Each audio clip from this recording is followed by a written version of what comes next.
95% des régimes échouent après 2 ans. C'est un fait scientifique. Mais alors, comment expliquer qu'au Japon, on consomme du riz à chaque repas tout en affichant l'un des taux d'obésité les plus bas de la planète? La vérité, c'est que notre approche occidentale de la perte de poids est biologiquement défaillante. Là où nous misons sur la volonté et la restriction, les Japonais utilisent des mécanismes environnementaux invisibles qui régulent naturellement l'appétit sans jamais passer par la case frustration. Aujourd'hui, on déconstruit la science derrière les habitudes nippones pour comprendre comment reprogrammer votre métabolisme sans cardio intensif ni privation.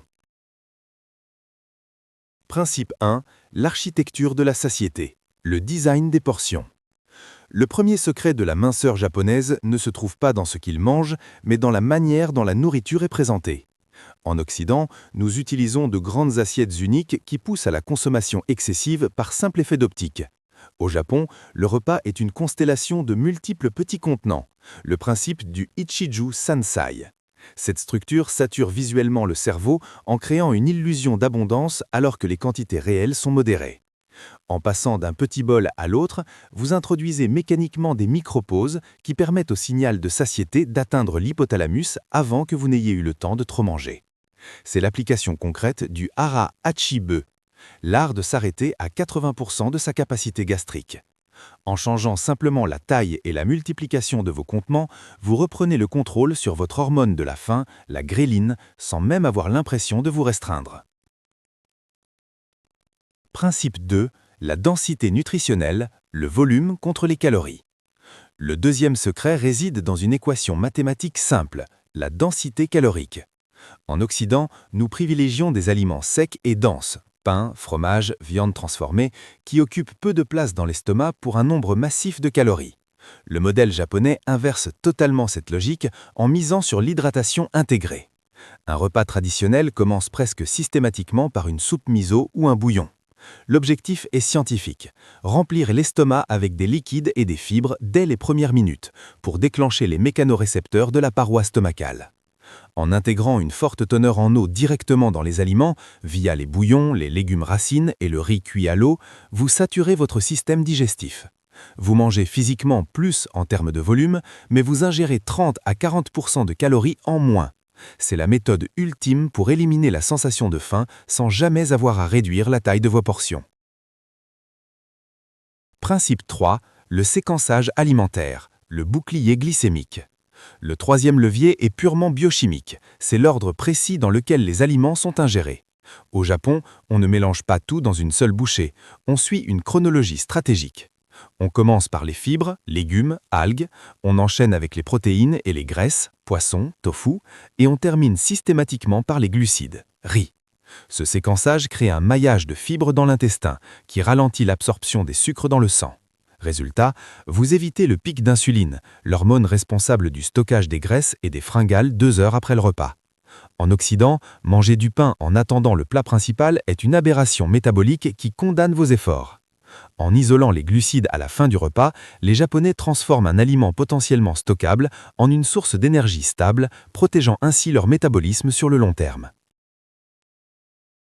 Principe 4. La satiété sensorielle, le pouvoir de l'umami. Le quatrième principe s'attaque à la racine des fringales. Principe 5. Le mouvement passif, la science du NEAT. Le cinquième levier de la minceur japonaise n'a rien à voir avec le sport, mais tout à voir avec le mouvement. En Occident, nous avons segmenté notre vie. Nous sommes sédentaires 23 heures sur 24, puis nous essayons de compenser par 1 heure intensive à la salle de sport. Au Japon, c'est l'inverse.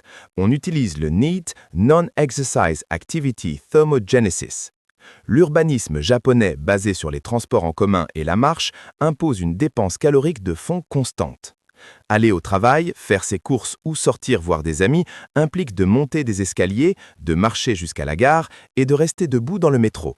Ce flux continu de mouvements à basse intensité maintient le métabolisme en alerte et empêche le stockage des graisses car le corps brûle de l'énergie tout au long de la journée plutôt que par pics violents.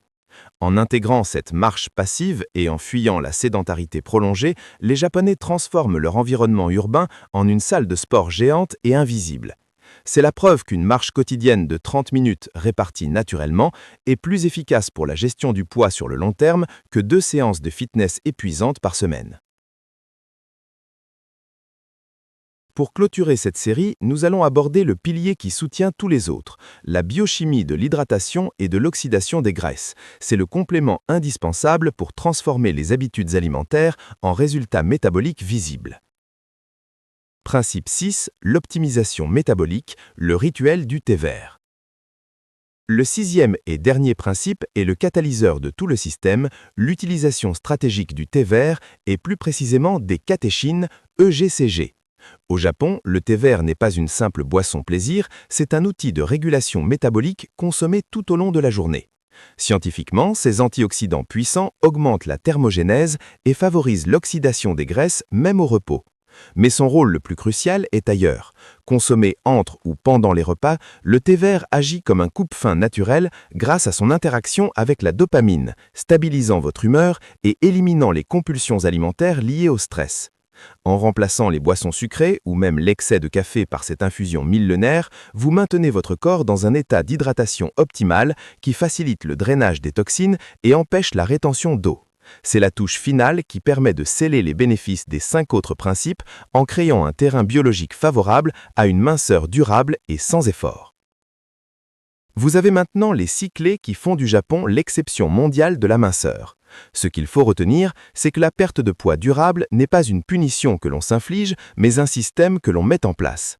En changeant l'architecture de votre assiette, en misant sur la densité volumétrique, en respectant le séquençage des aliments, en exploitant l'umami, en réintégrant le mouvement passif et en adoptant le rituel du thé vert, vous ne faites pas un régime, vous changez de paradigme biologique.